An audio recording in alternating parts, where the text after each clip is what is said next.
ठीक है, तो ये हाइड्रोस्टैटिक लॉ मतलब कि P equal to W H, यही प्रूफ करना है हम लोग को, है ना। इसका सीधी सीधी मतलब ये हम लोग को प्रूफ करना है कि P equal to W H होता है, मतलब P वेरीज एच होता है ना, ये प्रूफ करना है हम लोग। तो इसके लिए क्या करते हैं कि कोई फ्लूइड में, जैसे वहाँ पे कोई वेज कंसीडर किए थे, उसी तरह किसी भी फ्लूइड में, कोई फ्लूइड कहीं भी इसमें रखा हुआ है किसी वेसल में, है ना, उसके अंदर कोई एक छोटा सा इन्फिनिटियसली स्मॉल जो है, कोई एक सिलेंडर नुमा, जिसका जो ये हाइट है वो बहुत कम है, ज़्यादा दिखाया गया है क्योंकि कुछ और चीज़ दिखाना होगा। ये डी एच है, इसका हाइट डी एच है, और ये जो बहुत छोटा सा जो कोई ये हम लोग ये लिए हैं, तो वो जो है उसका डेप्थ जो है यहाँ से ऊपर से सरफेस से एच है, और इसका अपना जो हाइट है वो डी एच है ना। ये हम कंसीडर कर रहे हैं, हम लोग ये सब मान रहे हैं। और इस पे जो है ऊपर से डायरेक्शन में यहाँ पे कुछ प्रेशर पड़ता होगा, तो वो मान लेते हैं कि वो P है, ठीक है। और इधर से भी कुछ प्रेशर लगता होगा, तो वो P से थोड़ा सा ज़्यादा होगा, है ना, क्योंकि हम लोग ये चीज़ जान रहे हैं, या ऐसे भी मतलब एक्सपेरिमेंटली या मतलब कॉमन सेंस बताता है, जैसे जैसे डेप्थ बढ़ता है तो थोड़ा प्रेशर बढ़ जाता है। तो मान लो ये बहुत छोटा सा दूरी है, तो प्रेशर थोड़ा सा बढ़ गया होगा, तो यहाँ पे P प्लस डो P by dough H into D H के बराबर का बढ़ गया होगा, मान लो प्रेशर। अब ये टर्म को समझ सकते हो, dough P by D H का मतलब कि ये रेट है कि इस रेट से डेप्थ में बढ़ता होगा, मान लो कि ये रेट है प्रेशर के बढ़ने का, तो ये रेट है do P by D H जो है पानी, मतलब हर एच मीटर, हर D H dough H meter के लिए इतना प्रेशर बढ़ जाता है। तो ये हम लोग का डी एच की लेंथ है, तो उसके लिए इतना प्रेशर बढ़ गया होगा, dough P by D H into D H, है ना, इतना प्रेशर जो है ये बढ़ गया होगा। तो टोटल हो गया P प्लस डो P by D H dough H into D H के बराबर। ये टर्म समझ में आ गया होगा। ऐसे भी इसको देखो तो अगर ये डो की जगह पर डी रहता तो ये चीज़ तो कट ही जाता, है ना। तो डोपी बराबर का मतलब डोपी के बराबर बढ़ गया, थोड़ा सा प्रेशर बढ़ गया, ये यही बता रहा है। लेकिन ये इस चीज़ को ऐसे लिखा गया है इसलिए क्योंकि ये रेट हो, मान ले इस रेट के हिसाब से नीचे में बढ़ रहा है ना, डेप्थ के हिसाब से, तो इतना डेप्थ के नीचे में इतना बढ़ गया होगा, है ना। रेट गुना ये डिस्टेंस कर देते हैं तो इतना बढ़ गया होगा। तो ये चीज़ हो गया, मान लो कि ये प्रेशर यहाँ पे लग रहा होगा, और इतना प्रेशर यहाँ पे लग रहा है, यहाँ पे P और यहाँ पे P प्लस समथिंग, इतना प्रेशर बढ़ गया होगा, ठीक है। और एक्चुअली में ये है H मीटर नीचे, ये जो हम कंसीडर किए एलिमेंट, और इसका अपना हाइट DH है, ठीक है। तो यहाँ पे हम लोग अप्लाई करते हैं सिग्मा Fy इक्वल टू 0, है ना। सिग्मा यूजिंग फॉर इक्विलिब्रियम के लिए होता है ना, using sigma Fy is equal to 0। तो ये अब हम लोग अप्लाई करते हैं। चलिए, तो इसमें जो है, तो इसका मतलब कि downward force equal to upward force, यही ना होगा। इसका मतलब कि डाउनवर्ड फोर्स, तो लिख लेते हैं downward force equal to upward force, ठीक है। तो अब डाउनवर्ड फोर्स क्या क्या है भाई, तो डाउनवर्ड फोर्स है पी प्रेशर के वजह से यहाँ पे इस एलिमेंट पे लगने वाला, इसका मतलब फ्री बॉडी डायग्राम टाइप का बना रहे हैं हम लोग। तो इस एलिमेंट पे लगने वाला प्रेशर जो है वर्टिकल डायरेक्शन में, जो उन सबको हम कंसीडर कर रहे हैं, इस पी प्रेशर की वजह से यहाँ पे फोर्स लगता होगा, तो वो होगा पी गुना इसका जो एरिया होगा, इसका जो क्रॉस सेक्शन एरिया होगा ना। तो इसका जो क्रॉस सेक्शन एरिया है वो हम लोग डी ए मान लेते हैं, D A equal to cross sectional area of element, है ना। इन्फिनिटी इसीलिए जो एलिमेंट है हम लोग जो कंसीडर किए हैं, है ना, उसका जो है cross section area D A है।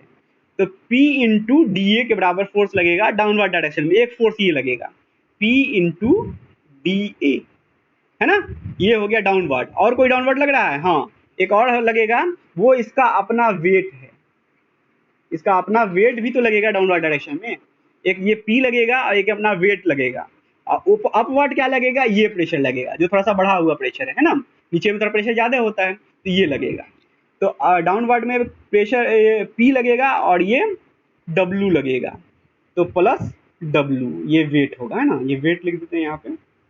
अपवर्ड फोर्स इक्वल टू होगा इतना प्रेशर गुना एरिया, प्रेशर गुना एरिया फोर्स होता है, तो ये P प्लस डो P बाई डो H इंटू डी एच, ये H है, गुना एरिया, चूंकि हम सिलेंड्रिकल माने हैं तो एरिया वही रह जाएगा, है ना, क्रॉस सेक्शन एरिया पूरे एलिमेंट का वही है डी ए, ये वाला है ना, ये एरिया जो है तो वो डी ए है, तो ये डी ए पे, ठीक है, तो ये डी ए हो गया। अब जो है हम लोग ये वेट को जो है इसके टर्म में लिखते हैं, जैसे पहले उधर किए थे हम लोग। तो वेट जो हो जाएगा वो वॉल्यूम, ये डब्ल्यू इंटू वॉल्यूम होता है ना, स्मॉल डब्ल्यू इंटू वॉल्यूम होता है। यहाँ पे साइड में लिखते हैं, चलो यहीं पे लिख लेते हैं। तो weight equal to W into volume होता है ना, इंटू वॉल्यूम। तो वो चीज़ हो जाए, इसको तोड़ लेंगे आगे हम लोग। तो इसको ये कर लेते हैं, ये इसको तोड़ते हैं तो ये पी इंटू डी ए हो जाएगा, P into D A plus ये फिर एरिया इसमें गुना होगा तो ये do P by dough H into D A हो जाएगा, है ना। इसको तोड़ लिए हैं तो दोनों में गुना कर दिए हैं, तो ये चीज़ हो गया। अब पी इंटू डी ए यहाँ पे ये कट जाएगा, है ना, ये चीज़ कट गया। अब ये डब्ल्यू इंटू वॉल्यूम है, तो इसका वॉल्यूम कितना होगा, ये सिलेंड्रिकल एलिमेंट है, इसका एलिमेंट इसका वॉल्यूम कितना होगा बताइए। एरिया इसका डी ए है और हाइट डी एच है, तो D A into D H होगा, D A into D H. इसमें बताइए कोई डाउट है। अगर पाई आर स्क्वायर एरिया होता था तो उसका वॉल्यूम होता था पाई आर स्क्वायर इंटू एच, होता था पाई आर स्क्वायर एच सिलेंडर का, तो पाई आर स्क्वायर एरिया होता था। अभी हम बोल ही दिए हैं कि एरिया इसका जो है cross section area D A है, इसका वॉल्यूम हो जाएगा D A Guna H, volume हो जाएगा, है ना। तो डी ए इंटू एच लिख दिए वॉल्यूम की जगह पे, W into D A into H, ठीक है, ये चीज़ लिख दी है हम लोग। हो गया, ये चीज़ समझ गए।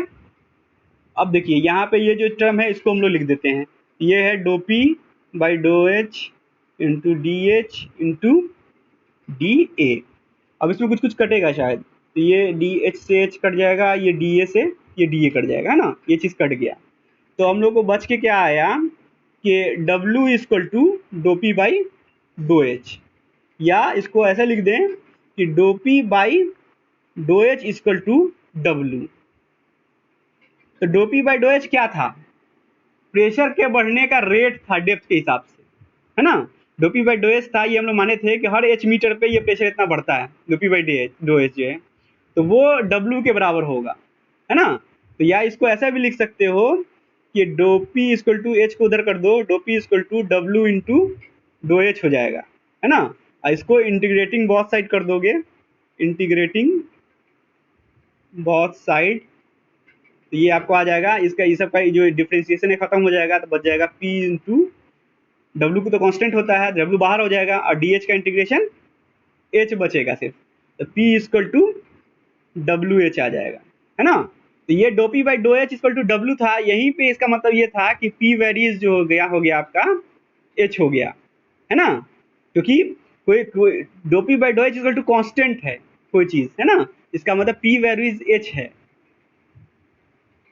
ना। Stress by strain equal to होता था ना ये कांस्टेंट के, जिसको हम लोग ये बोल लेते थे मॉडुलस है, तो इसका मतलब कि स्ट्रेस वेरीज स्ट्रेन हो रहा है ना। इसका ये मतलब हुआ कि इससे ये दिख रहा है कि dough P by dough H जो है प्रेशर के बढ़ने का जो रेट है डेप्थ के हिसाब से वो कांस्टेंट होता है, और वो उसके कांस्टेंट चीज़ उसके अपने वेट डेंसिटी के बराबर होता है। तो पी जो है डेप्थ के हिसाब से यूनिफॉर्मली बढ़ता है ना, और उसका बढ़ने का जो रेट होता है वो जब उसके डब्ल्यू के बराबर होता है। इसका जो ये खत्म करेंगे तो P equal to W H आता है ना। तो ये चीज़ हम लोग यहाँ पे ऐसे इंटीग्रेट करके भी ले आए हैं, है ना। तो यही हाइड्रोस्टैटिक लॉ है ना, हाइड्रोस्टैटिक लॉ। तो इससे ये चीज़ दिखा हम लोग, जो ऐसा एलिमेंट भी कंसीडर इसलिए किए कि मान लिए कि यहाँ पे तो कम प्रेशर लगता रहा होगा, पी है, थोड़ा सा डेप्थ के बाद कुछ प्रेशर बढ़ गया, ये बढ़ने का रेट था, तो डी एच डेप्थ के बाद इतना बढ़ गया होगा, इंटू डी एच कर दिए तो ये प्रेशर बढ़ा, तो ये प्रेशर बढ़ा, तो ये प्रेशर बढ़ा हुआ प्रेशर को कौन मैनेज कर रहा होगा, जिसका अपना वेट मैनेज कर रहा है ना। तो वेट को भी कंसीडर किए, सारे फोर्स को इक्वेट कर दिए, तो हमें ये इक्वेशन आया, इसको इंटीग्रेट कर दिए तो ये आ गया, और ये काफ़ी यूजफुल चीज़ निकल के आ गया, है ना। ये खूब यूज़ होता है आगे हाइड्रोस्टैटिक लॉ। तो P equal to W H जो हम लोग कर रहे थे वो ऐसे आया, है ना। इसका जो है डेरिवेशन ऐसे है। खूब समझ में आया होगा, कुछ दिक्कत है तो पूछिए।